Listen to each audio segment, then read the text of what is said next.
This Brandy Shampoo with Exploring Expression, and welcome to another Check Out This Book, the series where I share with you interesting and really unique books that I enjoy. And today I have a special one for you.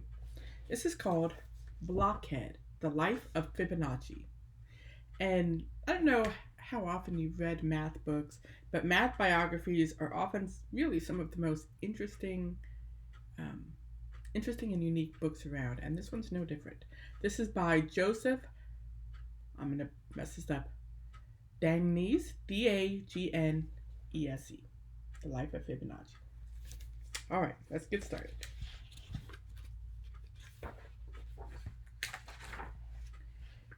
You can call me Blockhead. Everyone else does. Let's on this side. How about that? One day, when I was just a boy, Maestro wrote out a math problem and gave us 10 minutes to solve it. I solved it in 2 seconds. That's the way I am with numbers. I have loved them since I was very little. Everywhere I looked in my parents' home, there was something to count.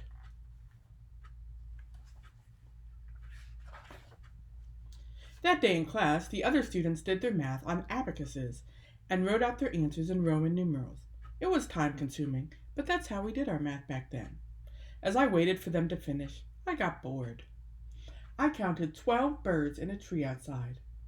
How many legs did all those birds have, I wondered? How many eyes? How many wings? And if each bird sang for 2 seconds, one bird after the other, how long would it take all of them to sing?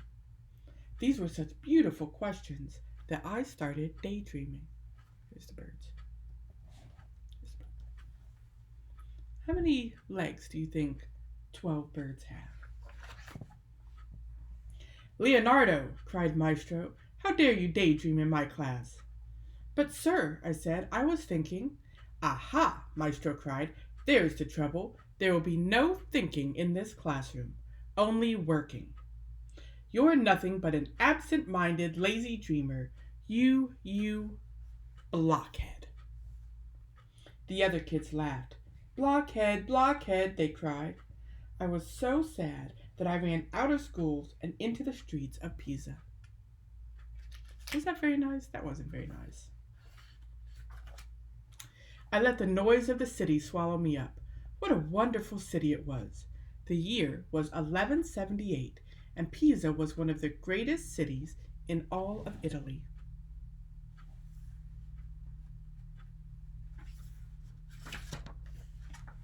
In the churchyard, workers were building a new bell tower. Something had gone seriously wrong with the builder's math. All around me, I saw and heard the glory of numbers. So many people were using math in their work. My head was swimming. Look at that tower. What do you think's wrong with that? I was so excited that I didn't watch where I was going. Stop dreaming, a lady cried. What are you, a blockhead? That night, my father was angry. The whole city is talking, he yelled. Everyone says my son is an idiot. They call you Blockhead. I can't have that. Perhaps you are being too hard on the boy, Signor Bonaccio, said my father's advisor, Alfredo. Silence, cried father. Leonardo, soon you will leave with me for Africa. That will put an end to these nicknames. I'll make a merchant of you yet. Yuck, I thought. Who wants to be a merchant? What do you think he wants to be? Let's find out. The night before we sailed, I couldn't sleep. I watched sadly as a shooting star fell into the ocean. In the star's light, I saw an old friend. He waited for me to dry my tears. I think people are happiest when they know what pleases them, says Alfredo. Me, I love cheese. And you, Master Leonardo, what makes you the happiest? Numbers, I said without thinking. Then you shall learn all you can about them. That way, you will always be happy. That's very good advice, isn't it? I decided to take Alfredo's advice. My father took me to live in a city called Bugia in northern Africa. In my new home, I noticed that the Arab merchants didn't use Roman numerals. They used numerals they had borrowed from the Hindu people of India. Back home, we wrote this XVIII. Here, the merchants wrote this 18. See how much easier it is? I wanted so much to learn these numerals. By day, I did my father's accounts. At night, Alfredo went with me as I learned the strange new numerals.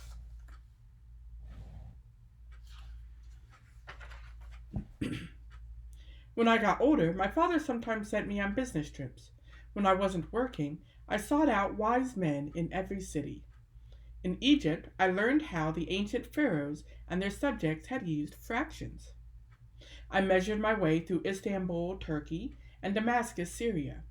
In Greece, I learned about geometry from ancient books of math. In Sicily, I put my division and subtraction skills to good use.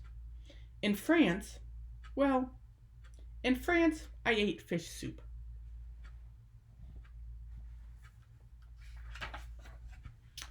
One day, I began to write a book about Hindu Arabic numerals. I tossed some riddles into it, like this one. There was a man who put 2 baby rabbits in a field. It takes rabbits 1 month to grow up and be ready to have babies. And it takes them 1 more month to give birth to a pair of baby rabbits. Every month, a pair of grown-up rabbits gives birth to a new pair of baby rabbits. How many pairs of rabbits will the man have at the end of a year? Alfredo tried to solve it, but he couldn't.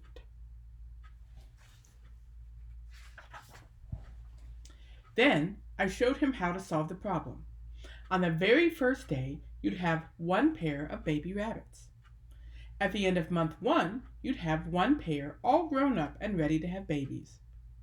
At the end of month 2, 1 grown-up pair, 1 baby pair. End of month 3, 2 grown-up pairs, 1 baby pair. End of month 4, 3 grown-up pairs, 2 baby pairs. End of month 5, 5 grown-up pairs, 3 baby pairs. Then I noticed that you don't even have to write out the whole problem. If you add any 2 consecutive numbers in the pattern, you'd get the next number. 1 pair plus 1 pair equals 2 pairs. 1 pair plus 2 pairs equals 3 pairs. 2 pairs plus 3 pairs equals 5 pairs. Here are the first few numbers of the pattern. 1, 1, 2, 3, 5, 8, 13, 21, 34, 55, 89, 144, 233, 377. If you don't watch out, you'll have 233 pairs of rabbits in a year, or 377 if you started with a grown-up pair. News of my work reached Frederick II, ruler of the Holy Roman Empire. When I visited his palace, his wise men challenged me with a bunch of really hard math problems, but I solved them in no time. "This Leonardo is one smart cookie," said Frederick. Everyone laughed. After all, he was the emperor.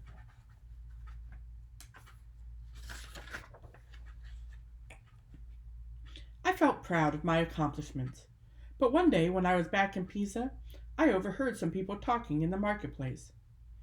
"That's the son of Fibonacci," said a man. "He's the one who says we should use those numerals from India."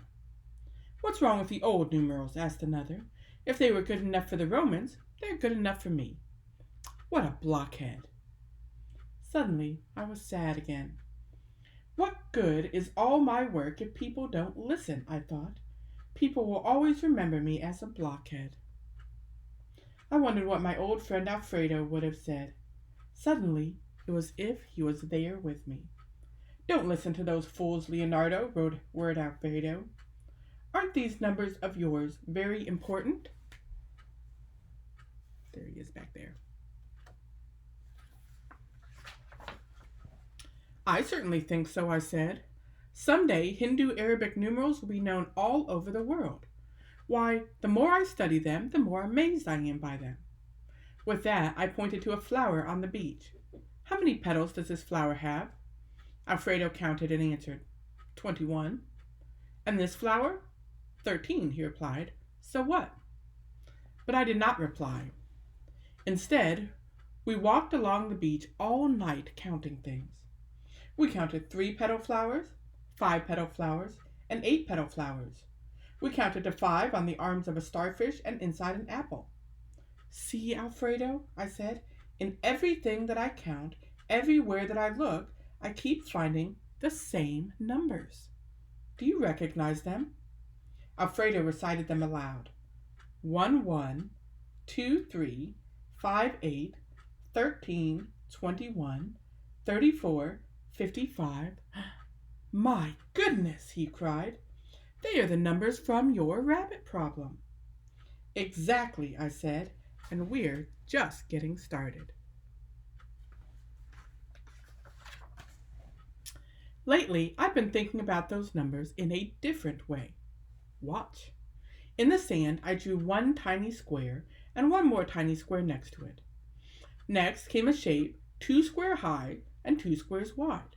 Then a 3 by 3 square shape. Then a 5 by 5 square shape. And an 8 by 8 square shape and a 13 by 13 square shape. I could go on and on, I said, but it just wouldn't look right unless I connected them like this. Can you guess what I drew inside them? Alfredo sure couldn't. What shape is that? A spiral, I shouted. You can make a spiral with my numbers. How magnificent, said Alfredo. Yes, it is, I said, but I still don't understand why these numbers are special. Don't you see, Leonardo, said Alfredo, these are the numbers Mother Nature uses to order the universe. She has hidden them in many places. Until now, no one has found her secret. Alfredo's words filled my heart with joy. All my life, people had called me Blockhead because I daydreamed about numbers. But how could that be bad? Mother Nature loved numbers too. Alfredo was delighted. From the tiniest plant to the prettiest pine cone, from the tallest flower to the wettest wave to the most wondrous far-off galaxy. All these are home to your numbers, Leonardo.